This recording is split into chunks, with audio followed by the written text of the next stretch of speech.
Now that I got you here, let's talk about something that a lot of people avoid, and that's sin.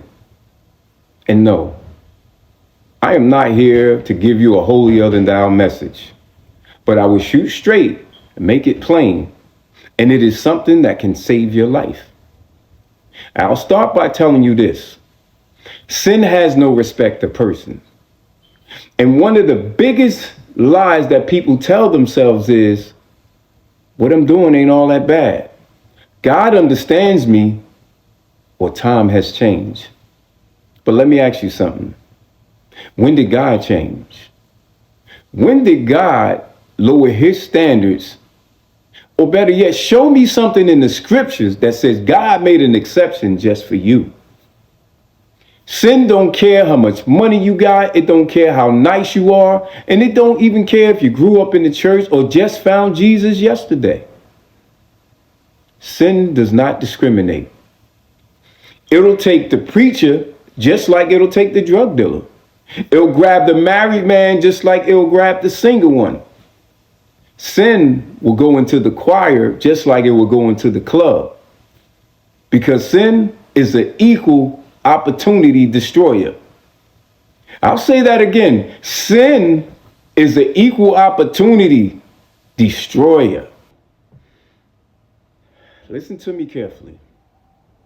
Because what you won't call sin will still kill you.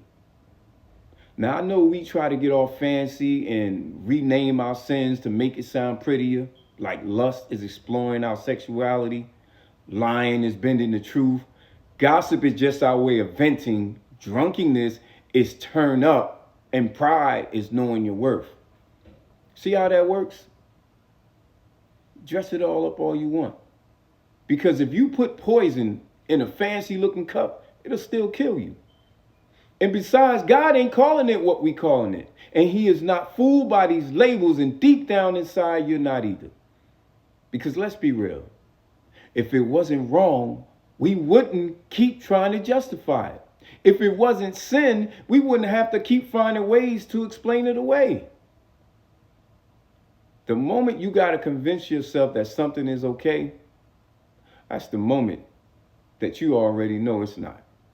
Stay with me now, because we're getting somewhere here. The weight of sin is not light.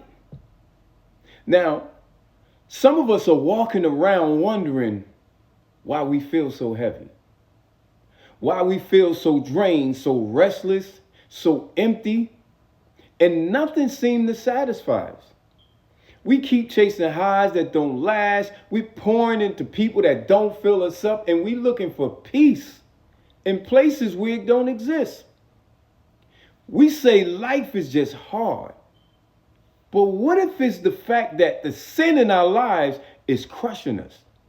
Because sin don't just sting you, it weighs you down. And the longer you carry it, the more it breaks you. You see, that's why people get so deep in sin that they don't even recognize themselves anymore. Have you ever looked in the mirror and didn't like what you saw? Or sat in silence and was like, I don't like who I am. That ain't just life. That's sin deforming you. And the crazy thing is, the longer you stay in it, the less you'll even realize what's happening to you. Because sin is like that slow leak in your tire. At first, you don't even notice it.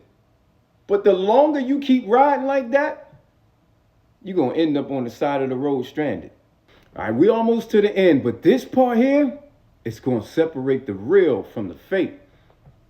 Because God is not winking at our sin.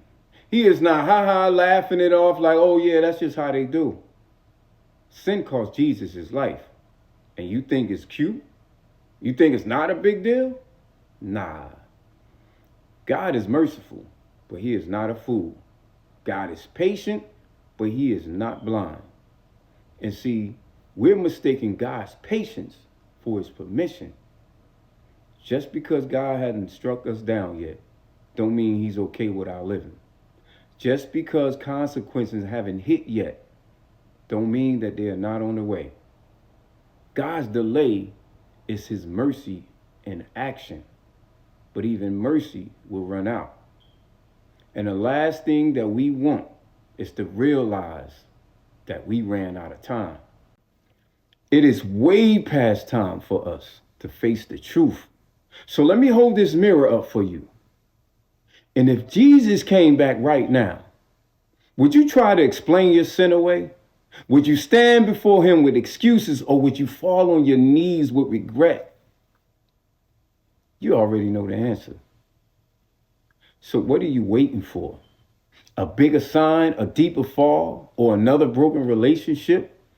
Another night wasted on sin that you can't get back?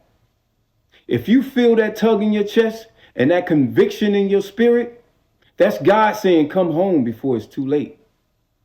Because sin might not respect you, but God's grace is still reaching out for you. So the question is, will you take his hand before the weight of sin pulls you under? Choose today, because tomorrow ain't promised.